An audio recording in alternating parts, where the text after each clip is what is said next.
Hey everybody, it is race week. It's go time.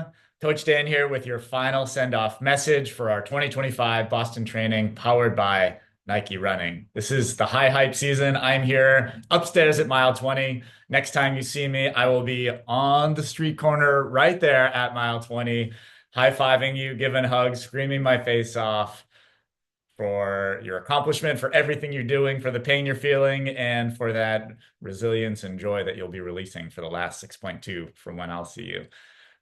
It's a really special time. You can feel the energy in the city. You can feel the love in the city. It's a great time to look back and reflect on how we got here. This weekend, we're using most devoted as our phrase.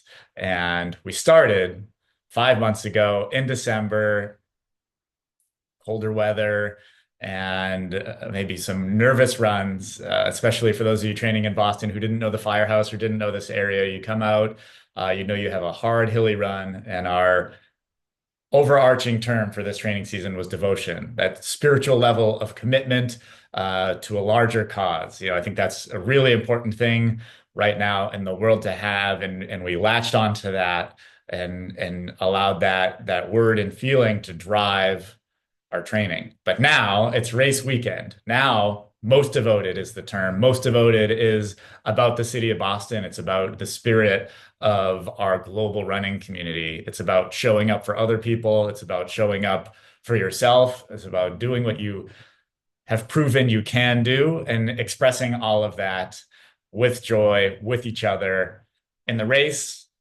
and in life, and also all weekend long through our parties, in a fun way, in a serious way. Most devoted is Boston. Most devoted is you. Most devoted is us.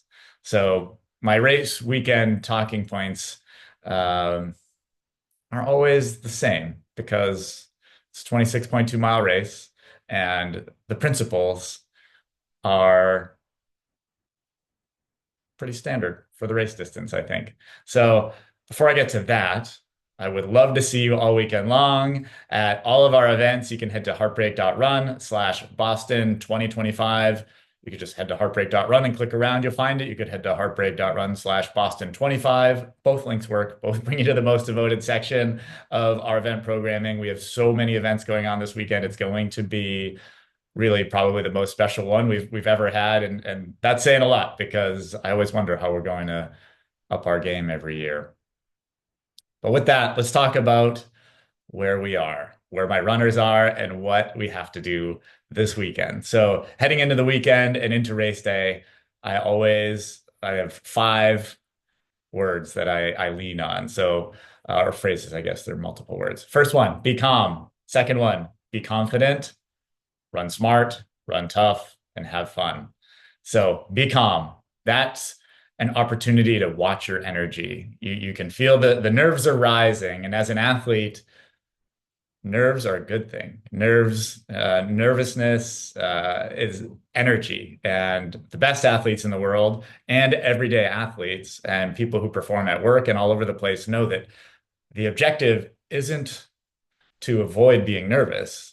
The objective is to turn nervousness and just to turn energy of every kind into performance. So it's an opportunity to, when I say be calm, I want you to just mind your energy. There's a massive energy outlay coming on Monday, and there are things that are going to feed that in a positive way. And those are the things we want to engage with. So pick your spots this weekend. Also pick some time to just take some deep breaths, maybe do a meditation, take some quiet, and look inward and be calm. You're going to carry that. That'll help you bottle your energy and release it on Monday. Be confident. So this is your opportunity to, again, look inward, know what you've built, look backward, and look at everything you did to get here. This is a point at which all through training, people worry about what they missed, and that's fine. But your marathon is going to be defined by what you did, and you did a lot to get here. You ran through up here. We ran through ice, snow, slop, cold weather. Many of you end up in the pool, on the bike, on the elliptical, doing all those things. All of that is training, and that is a massive body of work, 5 months of work minimum. For most of us, it's really a lifetime of athletic work. Everything you've ever done is channeled into this experience, all of the emotion, all of the hard things you've gone through. Many of you have gone through seriously hard things that make a marathon in comparison look pretty easy. So remember that about your life up to this point, that it's a day of running, less than a day of running for sure. It's shorter than 24 hours for most of you. And it will require all of that strength that you've summoned. But I like to, in particular, look back at that training block and see exactly what you did. And in particular, look at the hard days and the bad days and understand like it didn't stop there. You didn't stop there. You kept training, you trusted the process, you trusted your body, and you went ahead. Those are the things, that's the type of resilience you can see in your log when you look back. I guess I think about a paper log, but you're probably looking at your log like this, scrolling. But that's where you should gather your confidence, is understanding everything that you did to get you here. Run smart. So run smart. You got to have a plan. You have a plan. You want to stay on your nutrition plan.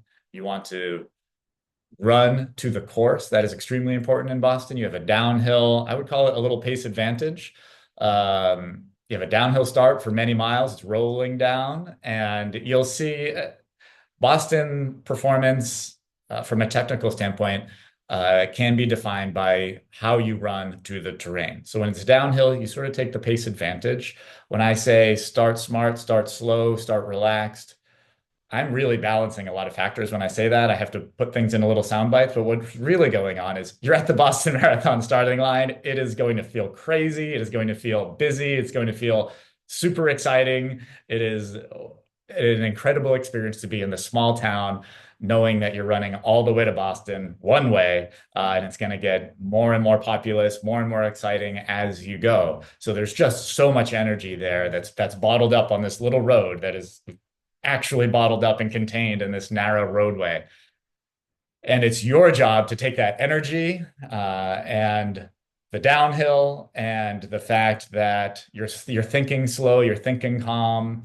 When you wash all of those things together, to me, ideally, you end up right around marathon pace right out of the gates, because the magic of the elevated energy, sort of hitting the pace a little bit easier because of that elevated energy. You're not looking for things. It's not, it's not 10 a.m. in January by yourself. It is Boston Marathon Day, so the energy is high. There's not as much need to summon something. Things are summoned and you are there. So make sure that balancing all that, you're just going to be right into it. You can start slow, start relaxed. That's a mentality. And what's going to unfold is probably just easy, quick, light steps right underneath your body that are going to be close to marathon goal pace. Maybe a little slower. That would be great. Just make sure your posture's tall, your quick, light steps right underneath your body. That's all. Keep it going, keep it rolling.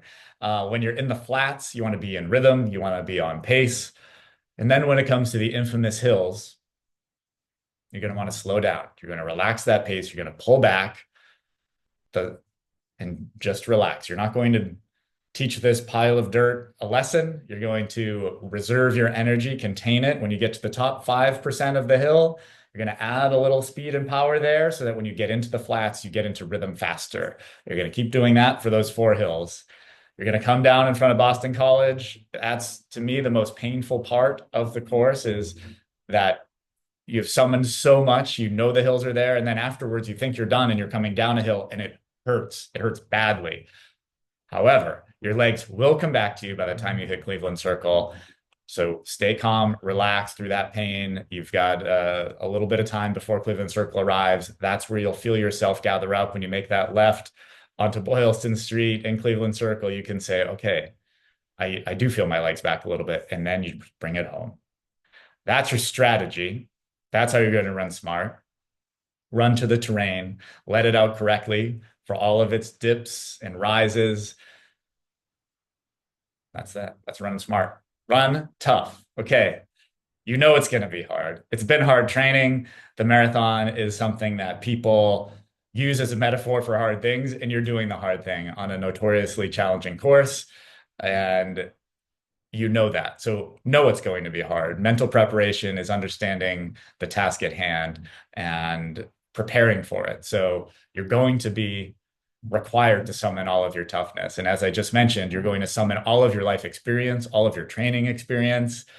when it does get hard, it's important to lean on your why. Why are you doing this? Are you proving something to someone? Are you raising funds for an organization that took great care of your family in hard moments? Are you doing this for kids to have more opportunity for clothes, for toothbrushes, for necessities? Are you doing this for organizations who meet people in their darkest times of need after house fires? There are so many different reasons to run the Boston Marathon. Some of you are proving that even after a personal diagnosis, you can recover and go again. Some of you are proving that you did a lot of running in sports and you can do this too. Some of you are proving that this can be done, that this wild and crazy thing where you didn't start running a year ago, you can do now. All of those proof points are incredible things, incredibly powerful things, moving things to feel and know about yourself and feel and know that you're doing, and you're doing it with other people who are going big. You have family members behind you who've supported you. In my nonprofit runner cases, you have donors behind you. You have all the fans. You have all of us at Heartbreak who'll be right here at mile 20 screaming for you. And you're going to need to summon all of your own personal toughness. You have yourself to lean on, that confidence you built, and you have us to lean on. We are here with you every single step of the way with deep love and ferocious power to push you forward. So the toughness is in you and you will need to summon it. So be ready.